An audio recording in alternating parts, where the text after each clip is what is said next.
Le sujet que nous traiterons dans cette vidéo est un thème très salésien, mais aussi très Don Bosco. Pour Saint François de Sales, le thème est la douceur que Don Bosco fera sienne et traduira par le mot amorevolezza, c'est-à-dire bonté affectueuse. Douceur salésienne ne signifie pas être indulgent et soumis, et ne correspond certainement pas avec la faiblesse de caractère. La douceur de Saint François de Sales, celle qu'il éprouve, qu'il ressent et qu'il proposera, et à laquelle il se convertira presque tous les jours de sa vie, a une matrice profondément chrétienne. Elle part de Jésus qui a dit de lui-même « Je suis doux et humble de cœur ».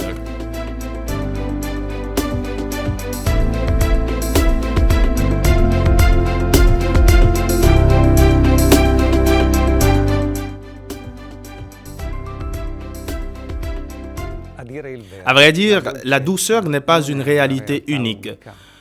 Elle entre dans un binôme où les deux termes ne sont même pas équivalents. Douceur et humilité. François de Sales dira de ces deux réalités croyantes sont la base de la sainteté. Et il dit aussi que la douceur et l'humilité sont des vertus très rares. Il dira qu'il faut avoir un cœur doux envers son prochain et un cœur humble envers Dieu. La combinaison des deux donne la douceur salésienne.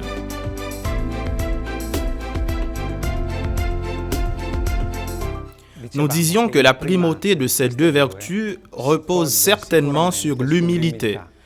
François de Sales dit que l'humilité est la première et le fondement de toutes les autres vertus et rend notre cœur doux.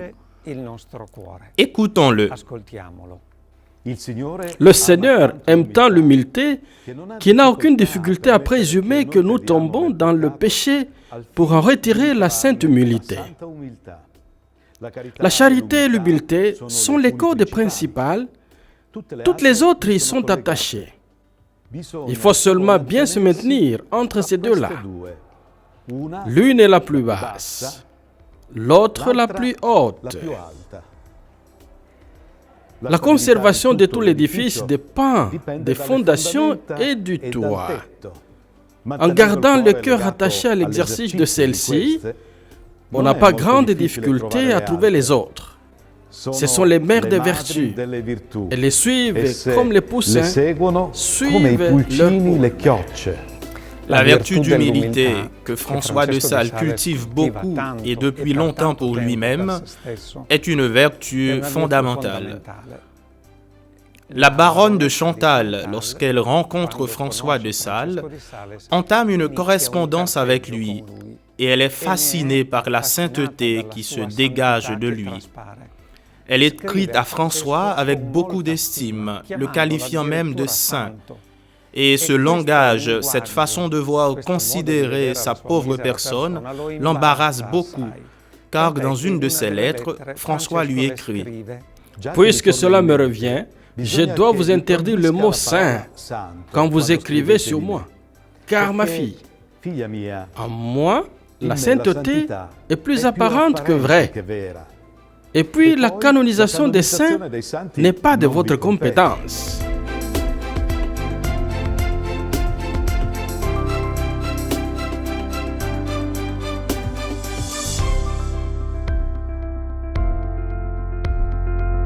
La douceur que nous propose Saint François de Sales se décline sur deux volets. L'un avec soi-même et le second, la douceur, avec les autres. L'une des phrases les plus fréquemment citées et certainement plus tardives de Saint François de Sales dit « Dans l'éducation, il faut une tasse de science, un baril de prudence et un océan de patience. » Cette affirmation est d'autant plus vraie si nous pensons que la première tâche éducative concerne nous-mêmes. Cette douceur avec nous-mêmes part du fait de ne pas nous étonner de nos limites et de nos fragilités, car elles font partie de la nature. Nous sommes faits ainsi, et précisément parce que faits ainsi, nous sommes aimés de Dieu qui nous a voulu.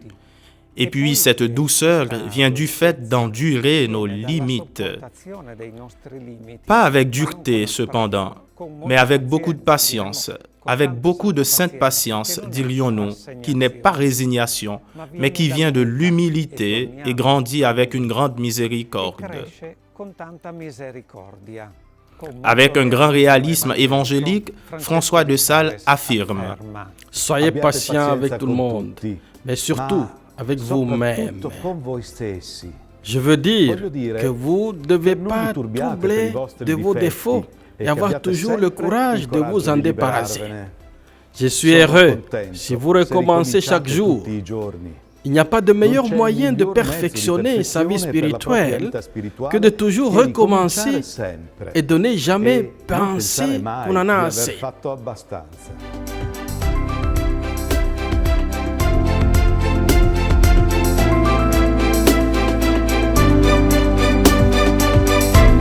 François de Sales, comme le bon pasteur, ayant en effet personnifié en lui l'attitude du bon pasteur, soigne les blessures de ses brebis.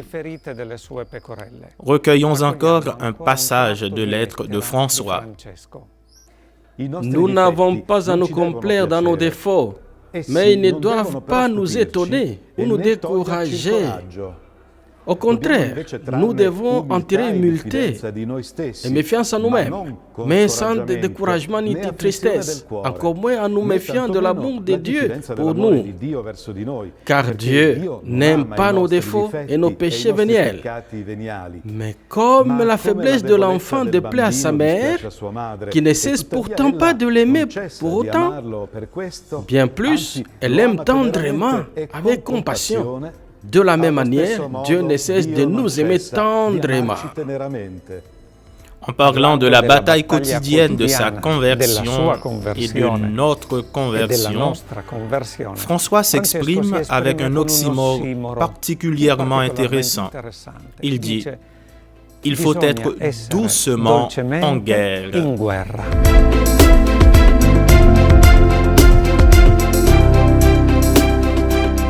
Sa direction spirituelle sera particulièrement humaine, profonde et très sage. Il communique la confiance en la personne qui se confie à lui.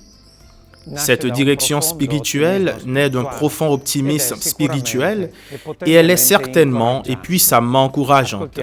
Écoutons quelques traits de sa direction spirituelle. Nous devons garder ces deux choses ensemble.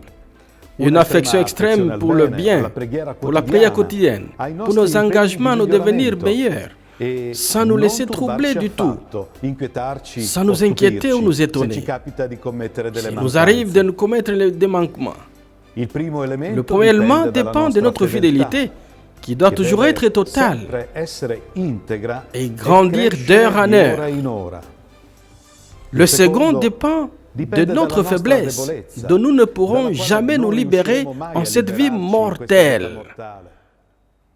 Lorsque nous commettons un manquement, interrogeons notre cœur et demandons-lui s'il est conservé vivante et totale la résolution de servir Dieu.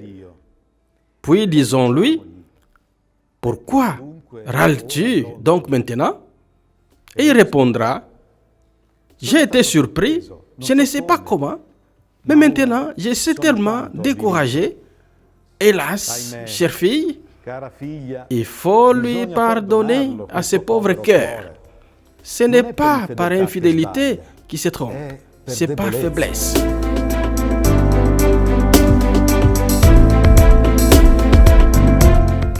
La douceur avec soi-même a une réverbération sûre et évidente dans la douceur avec les autres. Et c'est le deuxième chapitre sur lequel nous allons dire quelques mots de François de Sales. De François vient la clé de la douceur avec son prochain qui s'exprime au niveau des relations familiales, domestiques, mais aussi communautaires, sûrement. Nous devons considérer notre prochain en Dieu. Quand arrivera-t-il que nous soyons tous pleins de douceur et de sérénité envers les autres? Quand nous saurons voir les âmes de notre prochain dans le cœur du divin Sauveur. Ceux qui considèrent le prochain en dehors de cela courent le risque de ne l'aimer, ni avec pureté, ni avec constance. Mais là, dans cette perspective, qui ne l'aimerait pas, qui ne le supporterait pas, qui le trouverait antipathique et ennuyeux, quand notre prochain nous pèse et nous est antipathique, seul le respect du Sauveur nous conduit à l'aimer. Et cet amour est pur et nous libère intérieurement. Les biographes disent que lorsque François était évêque, se présente à lui un jeune homme s'exprimant d'une manière résolument incorrecte. François lui fait des reproches, certes, mais avec une grande modération, au point de susciter l'étonnement des gens qui écoutaient. Quand ce jeune homme quitte François, on demande à l'évêque pourquoi cette modération, cette délicatesse dans la réponse, même si elle était claire. Et François de répondre, « Je craignais de consommer en un quart d'heure ce peu de douceur que depuis 22 ans, j'essaie de garder dans la coupe de mon cœur. »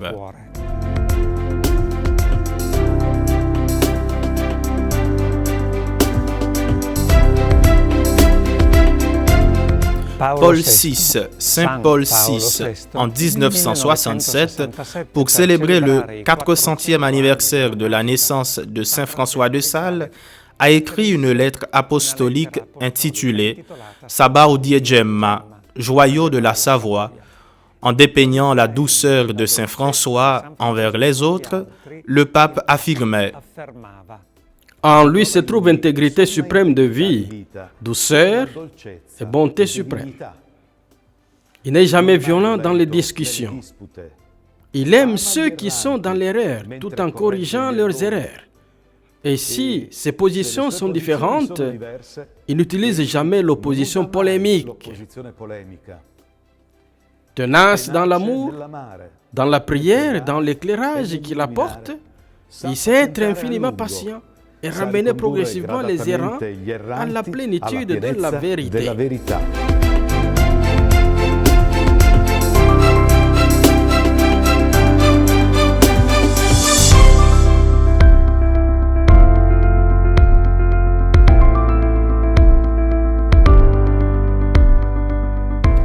Les biographes et historiens de Saint François de Sales nous répètent que sa douceur, qui est l'une de ses caractéristiques, n'est certainement pas spontanée. Elle n'est pas un don de la nature chez lui, qui serait plutôt d'un caractère décidément fort et même déterminé, à l'exemple de son père. François construit la douceur chrétienne sur le long terme, et en se convertissant à l'amabilité durant toute sa vie.